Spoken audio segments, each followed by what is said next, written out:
ஜெயா தொலைக்காட்சி நேயர்களுக்கு காலை வணக்கம். காலை மலர் நிகழ்ச்சியில் தெரிந்ததும் தெரியாதுங்கிற நம்முடைய பகுதியில் நாள்தோறும் பல புதிய தகவல்களை தெரிஞ்சிட்டு இருக்கோம். அந்த வகையில் நாம் பார்க்க போகிறது அரிட்டாப்பட்டி.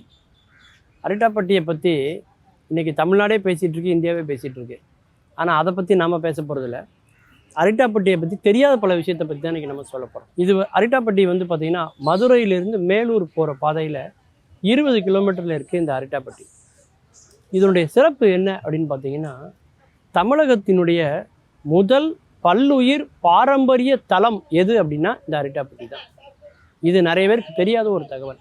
என்ன காரணம்னா, இந்த அரிட்டாப்பட்டியில் பார்த்திங்கன்னா 7 குன்றுகள் இருக்கிறது, 72 ஏரிகள் இருக்கிறது, 200 குளம் இருக்கிறது, 250க்கும் மேற்பட்ட வகையான பறவை இனங்கள் இங்கே தான் இருக்குது.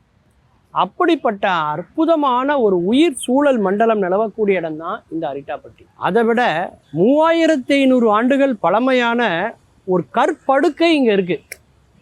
2200 ஆண்டு காலத்துக்கு முற்பட்ட தமிழெலி கல்வெட்டுகள் இங்கே இருக்குது. 1200 ஆண்டுகளுக்கு முற்பட்ட அந்த குடவரை கோயில்னு சொல்லக்கூடிய அந்த குகைகள் இங்கே இருக்குது. எல்லாத்துக்கூட மேலே பார்த்தீங்கன்னாக்கா மிக மிக பழமையான ஒரு தொன்மமான பண்பாடு இங்கே இருக்குது அப்படின்னு நம்ம சொல்லலாம். அந்த காலத்தில் பார்த்திங்கன்னா சைவம் வைணவம் மாதிரி சமணம் பௌத்தம், இந்த சமணமும் பௌத்தமும் அதிக செல்வாக்கு பெற்றிருந்த அந்த மதுரை சுற்று வட்டார பகுதிகளில் கொஞ்சம் கொஞ்சமாக பார்த்திங்கனாக்கா பௌத்தம் தன்னுடைய செல்வாக்கை இழந்து கொண்டே வந்தது.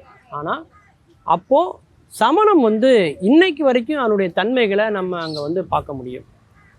சமண மதத்தில் பார்த்திங்கன்னா அந்த துறவிகள் ஊருக்குள்ளே மக்களோட மக்களாக வாழக்கூடாது, ஊருக்கு வெளியில் தான் வாழணும். அதனால தான் இந்த இடம் பார்த்திங்கன்னா ஊருக்கு வெளியில் தான் இருக்கும். அங்கே அவங்க படுப்பதற்காக அந்த குகைகளில் குடைஞ்சி அவங்க வாழ்வதற்கான இதை ஏற்படுத்தியிருப்பாங்க. குடவரை கோயில் மாதிரி உள்ளே இருக்கும். அவர்கள் பாடம் சொல்லி கொடுத்த இடம் தான் பள்ளி. அதான் இன்றைக்கும் பள்ளிக்கூடம் நம்ம சொல்கிறோம், பாடம் படிக்கிற இடத்த. அவங்க படுத்து தூங்குற இடமும் பார்த்தீங்கன்னாக்கா அதுவும் பள்ளின்னு தான் அவங்க சொல்லுவாங்க. அங்கே தான் பாடம் சொல்லி கொடுப்பாங்க, அதான் படுத்து தூங்குவாங்க. அந்த கல்லால் குடைஞ்சிருக்கக்கூடிய அந்த குகை மாதிரி இருக்க இடத்துல போய் நீங்கள் ஒரு வார்த்தை சொன்னீங்கன்னா அப்படி ஒரு எதிரொலிப்பு இருக்கும். ஒரு மந்திரம் சொன்னீங்கன்னா அவ்வளோ ஒரு வைப்ரேஷனாக அந்த இடம் இருக்கும். அப்படி ஒரு அற்புதமான ஒரு இடம் அப்படின்னு நம்ம அந்த அரிட்டாப்பட்டியை நம்ம சொல்லலாம். அந்த அளவுக்கு வரலாற்றில் மிக முக்கியமான ஒரு இடம்.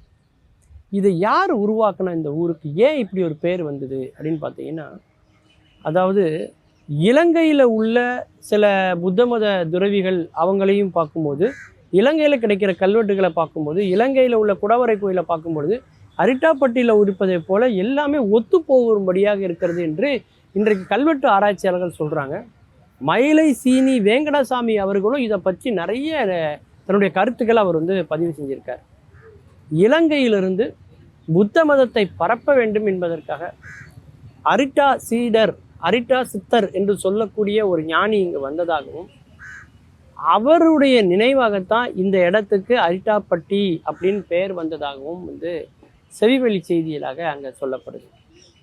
அந்த அளவுக்கு மிகச்சிறப்பான உயிர் சூழல் மண்டலம் நிலவக்கூடிய ஒரு புராதனமான சிறப்புமிக்க ஒரு ஊராக நம் எல்லோராலையும் அறியப்படாத இன்னொரு முகத்தை கொண்டிருக்கிறது அரிட்டாப்பட்டி. அரிட்டாப்பட்டிக்கு இருக்கக்கூடிய இன்னொரு கூடுதல் சிறப்பு என்னென்னா, இலங்கையிலிருந்து புத்த மதத்தை பரப்புவதற்காக வந்த அந்த மகேந்திரன் என்று சொல்லக்கூடிய அந்த மன்னருக்கு உதவியாக வந்தவர் தான் இந்த அரிட்டர் என்று சொல்லக்கூடிய பிக்கு.